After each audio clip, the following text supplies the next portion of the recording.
మాయమాటలు నమ్మి మోసపోవద్దు, మంచితనాన్ని చూసి కరిగిపోవద్దని ఎంత చెప్పినా చాలా మంది మేము మోసపోతాం అన్నట్టు లైన్లు కట్టి రెడీగా ఉన్నట్టే చేస్తుర్రు. అశురెడ్డి తెలిసే కదా నుల్లా బిగ్ బాస్ రియాలిటీ షోకు పోయిన ఆడవిల్ల ఓ సాఫ్ట్వేర్ ను సంకనాకిచ్చిందట. చెరుకు మిషన్ లో పెట్టిన కట్టెల నుంచి రసం తీసినట్టు ధర్మేంద్ర అనే పిల్లగాని పీల్చి పిప్పి పిప్పి వేసిందట. ప్రేమించుతా, పెండ్లి చేసుకుంటా, లవ్ ఆడుతా, లగ్గం చేసుకుంటా అని తీయటి పుల్లటి మాటలు చెప్పిందట.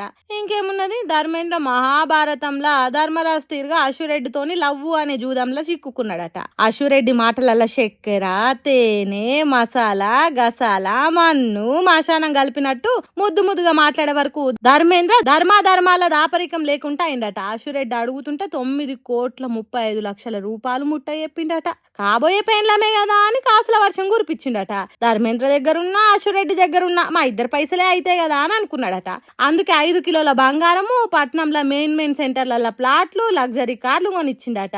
అంటే ఓ తిరిగా చెప్పాలంటే ధర్మేంద్ర ఆస్తుల సర్వ హక్కులు అశురెడ్డికి ఇచ్చినంత పని చేసిండు అనుకో రాదుండ్రి. లండన్ లో సాఫ్ట్వేర్ ఇంజనీర్ కొలువు చేసే ధర్మేంద్ర 2018లో హైదరాబాద్ వచ్చిండట. అట్లా వచ్చినోనికి అశురెడ్డి అతకపోయినట్టు అయిందట.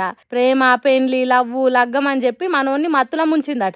పెండ్లి చేసుకుందామని అయ్యగారులను పిలిపించి 3 ముళ్ళేసే కార్యానికి ముహూర్తం చూసినట్టు హడావుడి కూడా చేసిందట. ఇక లగ్గం అవుడే, ఇద్దరం ఒక్కింటోళ్ళం అవుడే, తర్వాత పిల్ల పాపలతో హాయిగా ఉండుడే అని కలలు గానే తట్టు చేసిందట ధర్మేంద్రను. కానీ ఇప్పుడు 7-8 ఏళ్ల తర్వాత పెండ్లి లేదు, గిన్లీ లేదని ప్లేట్ ఫీ రాయించిందట. హవో గట్లెట్లుంటది, నీకు ఇచ్చిన పైసలు నాకు ఇచ్చాయి అని అంటే చేతులు ఎత్తేసిందట. ఓ నాయనో మోసపోయినరో అని మొత్తుకునే కాడికి వచ్చిందట ధర్మేంద్ర పరిస్థితి. ఇంకేమున్నది, ధర్మేంద్ర తండ్రి సత్యనారాయణ పోలీస్ స్టేషన్ మెట్లెక్కిండు. పూసగుచ్చినట్టు జరిగింది మొత్తం పోలీసులకు చెప్పి కేసు పెట్టిండట. పోలీసులు ఆలస్యం చేయకుండానే నాన్ బెయిలబుల్ కేసు బుక్ చేసి ఎఫ్ఐఆర్ చేసిండ్రట. ఇక దీని మీద అశురెడ్డి నాకేం తెలియదు, ఇసొంటి తప్పుడు కేసుల మీద గట్టి చర్యలు తీసుకుంటా, తప్పకుండా తప్పుడు ప్రచారం చేసేటోళ్ళను జైలు లేపిస్తా అన్నట్టు తను మాట్లాడిందట. మరి ఎవరిని మోసం చేసిండ్రు, ఎట్లా చేసిండ్రు అనేది పోలీసులే తేల్చాలి. ఎందుకంటే మొత్తం లెక్కలేస్తే ఏ కొద్దిగా తక్కువ 20 కోట్ల వ్యవహారం కాబట్టి పైలంగా ఈ పైసల వ్యవహారం తేల్చాలి. లేకుంటే గిసొంటి మోసాలకు లైన్ క్లియర్ చేసిన వాళ్ళే పోలీసులు అవుతారని అంటుర్రు అశురెడ్డి వ్యవహారం ముచ్చట తెలిసిన వాళ్ళు.